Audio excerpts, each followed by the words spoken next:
팀 켈러의 탕부 하나님. 저자인 팀 켈러는 21세기의 C.S. 루이스라는 찬사를 받을 만큼 탁월한 변증가이자 영향력 있는 기독교 사역자라고 해. 누가복음 15장에 나오는 아버지와 두 아들의 비유에서 흔히 탕자의 비유로 불리지만 한 아들만이 이야기의 초점은 아니라고 강조하네. 탕자로 번역되는 문구의 형용사 퍼러디글은 제멋대로 군다는 뜻이 아니라 무모할 정도로 씀씀이가 해프다는 것, 하나도 남김없이 쓴다는 의미가 있다는 것이야.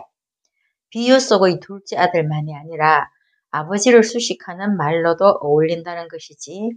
예수님이 우리에게 보여주는 하나님은 앞뒤 재지 않고 아낌없이 다 내어주시는 분. 그런 의미에서 그분은 자녀인 우리에게 그야말로 탕부이시라는 것. 하나님의 무모한 은혜는 우리의 가장 큰 소망이고 삶을 변화시키는 경험이며 이 책의 주제라는 것이야. 2일, 나는 왜 예수 앞에 나오는가? 오늘날도 두 부류가 예수님 주위를 맴돈다는 것이야. 첫째 부류는 세리와 죄인들, 비유 속에 있는 둘째 아들과 같다고 해. 이들은 성경의 도덕법도 준수하지 않고 종교적 유대인이 따르던 정결의식의 규율도 지키지 않고 둘째 아들처럼 바람직한 사회와 가정의 전통 윤리를 버리고 집을 나가서 허랑방탕했다는 것이지. 그리고 두 번째 부류가 있는데 이들은 바리새인과 서기관들 그리고 비유 속에 있는 맏아들을 의미하네. 자라면서 배운 전통 윤리를 고수했고 성경 공부도 했고 순종도 하고 예배도 드리고 꾸준히 기도도 하는 사람들. 그래서 이들은 둘째 아들과 같은 부류가 예수님께 나아오니까 도덕적이고 종교적인 사람들의 부류가 불만을 토했다는 것이지. 죄인을 영접하고 함께 음식을 먹는다고. 이 이야기의 관역은 제멋대로 사는 죄인들이 아니라 매사의 종교적인 사람들, 그리고 부도덕한 외부인이라기보다는 도덕적인 내부인이라고 하네. 동생의 자기중심성을 드러내기도 하지만 형의 도덕주의적 삶도 함께 질책하신다는 것이야. 소외된 동생 부류의 사람들은 예수님과 만나면 가까운 사람이 되었지만 형 부류를 향해서 세리들과 창녀들이 너희보다 먼저 하나님의 나라에 들어가리라고 하셨다는 것이야. 우리가 동생들의 마음에 가닿지 못한다면 우리 교회는 생각보다 더 형들의 세상이라고 말하네. 이 두 번째 파트는 우리도 잃어버린 두 아들처럼 질주한다는 것이야. 그런데 나는 맏아들인지 둘째 아들인지 생각해 보라는 것이야. 아버지 사후에만 이루어지는 유산을 지금 달라고 한 둘째 아들. 아버지는 그냥 그 살림을 각각 나눠주었다는 것이지 제멋대로인 아들을 꾸짖지 않으시고 타이르시도 않으시고 그리고 나중에 돼지와 같은 신세가 되어서 스스로 뉘우쳐서 품꾼의 하나로 보소서 하고 돌아왔지. 이 돌아온 둘째 아들을 끌어안고 입을 맞추며 잔치를 베풀어서 아들의 지위를 회복시키는 아버지. 아버지의 사랑으로 용서하고 덮지 못할 악은 없다는 것이야. 그리고 값없이 부시는 은혜를 강조하고 있어. 그런데 형은 종들한테서 아버지가 돌아온 동생의 신분을 회복해 주었다는 말을 듣고 격노한다는 것이지. 문 밖에서 아버지를 거부한다는 것이야. 아버지가 나와서 들어가자고 타일러도 아버지한테 따지지. 나는 아버지의 명령을 어긴 적이 없습니다. 라고 따지는 맏아들. 아버지 들어보세요가 아니고 보소서 하고 따지네. 세 번째 파트야. 스스로 하나님 노릇을 한다면 충성했어도 죄라고 하네. 죄는 단순히 규범을 어기는 것 그 이상이라는 것이야. 도덕적 순응의 길과 자아 발견의 길이라는 두 가지 인생 간에 색깔을 입힌 렌즈이자 세계관을 형성하는 틀이라고 하네. 둘 다 자신의 의미와 가치를 찾는 길이고 옳고 그름을 구별하는 길이라는 것이야. 형과 예수님 시대의 바리새인 그리고 동생과 관습과 인습을 초월하려는 개인주의를 비교하고 있어. 예수님의 비유에 담긴 메시지는 양쪽 다 틀렸다는 것이야. 방법은 다르지만 마음이 같았다는 것이야. 하나는 못됐고 하나는 착했지만 둘 다 아버지로부터 유산 상속이 목표라는 것이지. 하나는, 그러니까 둘째는 규율을 어기고도 내 몫을 찾겠다는 것. 그리고 맞이인 형, 모든 규율을 열심히 지키면서 내 몫을 요구했다는 것이야. 하나님께 순종해서 착한 사람이 되려고 열심히 노력했다는 이유로 그분에게 요구한다는 것이야. 근데 이것 자체가 아니라고 말하네. 스스로 자신이 구주와 주인이 되는 길이라고 해. 그 길이 두 가지가 있는데 자기 기준대로 사는 것, 모든 도덕법을 지키며 극도로 착하게 사는 것. 이렇게 자기 기준대로 둘째 아들, 그리고 모든 도덕법을 지키며 극도로 착하게 사는 첫째 아들, 둘 다 틀렸지만 둘 다 사랑받았다는 것을 생각하라고 해. 아버지는 둘 다 소중히 여겨서 사랑의 잔치 속으로 불러들인다는 것이지, 이야기는 다르게 끝나는데 둘째 아들은 바른 관계가 회복되지만 맏아들은 잔치 자리에 들어가기를 거부했다는 것이야. 둘째 아들은 몸도 마음도 아버지를 떠났지만 다시 돌아왔을 때에는 몸도 마음도 함께 돌아왔는데 맏아들은 몸은 아버지랑 함께 있었지만 마음까지 같이 있지는 않았다는 것이지. 네 번째 파트, 두려움에 기초한 맹종이라고 하네. 불순종만큼이나 위험하다는 것이야. 그래서 맏아들도 잃어버린 존재라고 말해. 화가 난 형, 스스로를 의롭게 여기는 형, 동생을 용서할 수가 없다는 것이지. 어쩌면 형에게는 자신의 자아상을 떠받치기 위해서 비난의 대상인 동생이 필요했는지도 모른다고 해. 윤리규범을 엄수하고 가정과 공동체와 사회에서 전통적인 책임은 다하지만 기쁨도 없고 노예처럼 일하는 고역이 될 수 있다는 것, 그것은 두려움에 기초한 때문이라고 해. 하나님을 사랑하고 그의 도를 따르는 것과는 달리 형들의 선행은 결국 개인의 또 다른 욕심이라는 것이야. 종교적인 형들은 하나님의 복을 받아내기 위해서, 그리고 세속적인 형들은 덕스럽고 너그러운 존재로 자처하는 것이라고 하네. 종교와 도덕의 의무는 종종 사람을 짓누르는 무거운 짐으로 하나님의 사랑도 의심한다는 것이야. 저자가 보기에 교회에는 세 종류의 사람이 있다고 하네. 신자와 비신자, 그리고 다시 돌아온 신자. 형들에게 상처받고 화가 나 있는 동생들도 많다고 해. 세 번째 부류의 사람이 많다고 하는데, 진정한 그리스도인이면서 형의 모습에 가까운 사람들, 이런 사람들은 어느 시점에 쉽게 형의 부류에 속할 수도 있고, 또 동생의 부류의 사람이었다가 그리스도인이 된 사람들 역시 다시 동생의 죄에 빠질 위험성도 있다는 것이야. 그러면 어디에서 답을 찾을 것인가 하고 묻네. 그래서 다섯 번째 파트는 진정한 형이 날 찾으러 이 땅에 오셨다는 것. 형이 찾아야 하고 형이 대가를 치러야 한다고 이야기하네. 하나님의 주도적인 사랑을 이야기하고 있는데, 저만치 오고 있는 둘째 아들에게로 아버지가 먼저 달려나가서 입을 맞추었다는 것. 그리고 분노와 원망을 품은 맏아들에게도 아버지가 먼저 나가서 잔치에 들어오라고 다독였다는 것.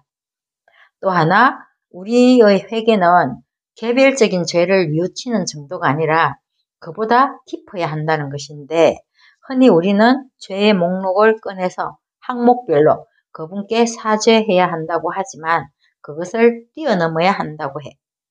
맏아들의 상태는 죄의 목록으로 접근해서는 충분히 다룰 수 없기 때문이라는 것이지.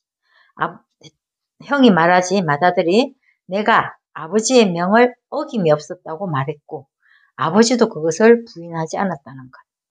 형을 구원의 잔치에 들어가지 못하게 막은 것은 나쁜 행실에 대한 회개가 아니고 선한 행실에 대한 교만이라는 것이야. 자신을 의롭게 여기는 태도라는 것이지. 그의 영적 문제는 자신이 옳다고 느끼는 그 느낌을 끊임없이 떠받치기 위해서 다른 사람을 깎아내리고 험잡아야 한다는 것이야. 그래서 우리에게 필요한 것은 아버지의 주도적인 사랑과 복음에 합당한 더 깊은 회개. 바리새인은 예수님이 죄인들과 교제한다고 터집을 잡았을 때 예수님이 들려주신 세 가지 비유가 있지. 잃어버린 양 한 마리, 잃어버린 은하, 동전 한 입이라 그랬어. 그리고 잃어버린 아들의 비유. 양 한 마리하고 잃어버린 은하의 비유는 잃어버린 사람이 그 잃어버린 것을 찾기 위해서 부지런히 찾았다는 거야. 구석구석. 그러나 잃어버린 아들에게서는 찾는 자가 없다는 것인데 동생은 자기의 것을 모두 날렸고 남은 것은 모두 맏아들의 것이라고 했지. 동생의 지위가 값없이 회복되었으나 용서에는 대가 지불이 필요하다는 것이야.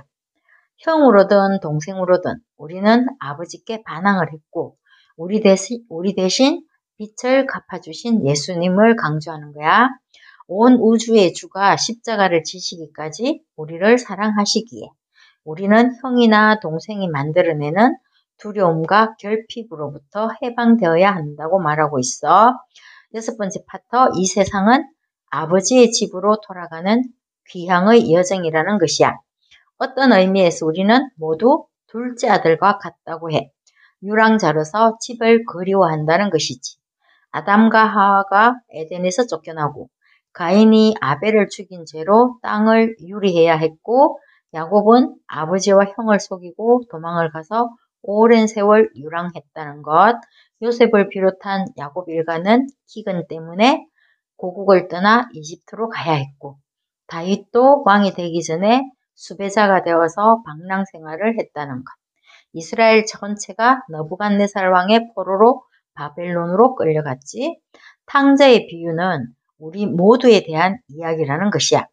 죄로 망가진 세상, 쉽지 않은 귀향길이라고 하네. 집이란 우리가 그곳에 가야 할 때 우리를 누군가가 받아주어야만 하는 곳이라고 말하고 있어. 돌아온 탕자를 받아줄 아버지가 없다면 귀향은 의미 없다는 것이지. 탕자의 귀향이 반드시 보장된 것은 아니라는 것이고 인간의 내면이 망가져 있기 때문에 귀향이 어렵기도 하지만 인간의 주변이 망가져 있어서 우리는 귀향이 어렵다고 해.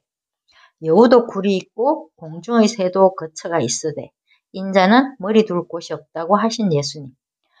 하늘 아버지의 임재로부터 축출되어서 우리 대신 영적 소외라는 극한의 절망과 어둠 속에 내던져지신 예수님, 우리를 진정한 집으로 맞아들이기 위해서라고 하시네. 두 탕자의 이야기는 귀향의 잔치로 끝난다는 것이야. 마찬가지로 역사의 종말을 기록한 요한계시록도 어린 양의 혼인잔치로 끝난다는 것이야. 어린 양은 우리를 용서하고 집으로 데려가려고 세상 죄 때문에 희생되신 예수님을 말하고 있어. 7번째 파트, 아버지의 잔치는 이미 시작되었다고 하네. 그래서 들어가서 누리라고 해. 예수 복음은 지금 여기에서부터의 삶. 그래서 여기에서의 삶부터 바꾼다는 것이야. 내일의 삶이 달라진다는 것이지. 구원은 체험적이라고 하네. 연회장의 물이 포도주로 변하듯 구원은 객관적이고 법적이고 주관적이고 체험적이라고 해. 여호와의 선하심을 맛보아 알지어다 라는 말처럼 체험적이라고 구체적이라고 강조하네. 타락한 물질 세계도 구속하신다는 것. 그리스도인은 영혼을 구원하는 일과 사회 구조를 개혁하여서 안전한 거리와 따뜻한 가정을 만드는 일을 한 문장 안에서 함께 말할 수 있다는 것이야. 복음의 내면화, 복음의 생활화를 강조해. 나는 예수 그리스도가 이루신 일로 말미암아 하나님께 받아들여졌다는 것. 그래서 나는 순종한다는 것이야. 이것이 복음의 기본값이라고 하네. 영속적인 변화는 복음을 더 깊이 이해하고 마음의 속속들이 배어들게 해야만 가능하다는 것. 복음으로 우리의 동기, 자아에 대한 이해, 정체성, 세계관들이 뜯어 고쳐진다는 것이야. 복음은 삶의 출발점이고 종착점이라고 말하고 있어. 가장 중요한 일은 이 복음을 잘 알고 또한 이것을 다른 사람에게 가르치는 것. 하나님은 우리의 결함과 실패에도 불구하고 값없이 우리를 사랑하시고 이제 우리는 나 자신의 것이 아니라 나를 값주고 사신 그분의 것이라는 것. 값싼 은혜의 위험성을 말하고 있어 값없는 은혜만 강조하여서 우리가 어떻게 사는지는 별로 중시하지 않는 가르침. 이게 굉장히 위험하다고 말하네. 복음을 받고 받아들인 사람들에게는 세 부류가 있다는 것이야.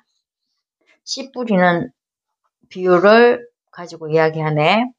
끈기와 인내가 없어서 고난을 감당하지 못하고 변화된 삶을 결실하지 못하는 부류가 있고 계속 염려하면서 물질주의적 삶을 고수하여서 변화된 삶을 결실하지 못하는 부류가 있다는 것이야.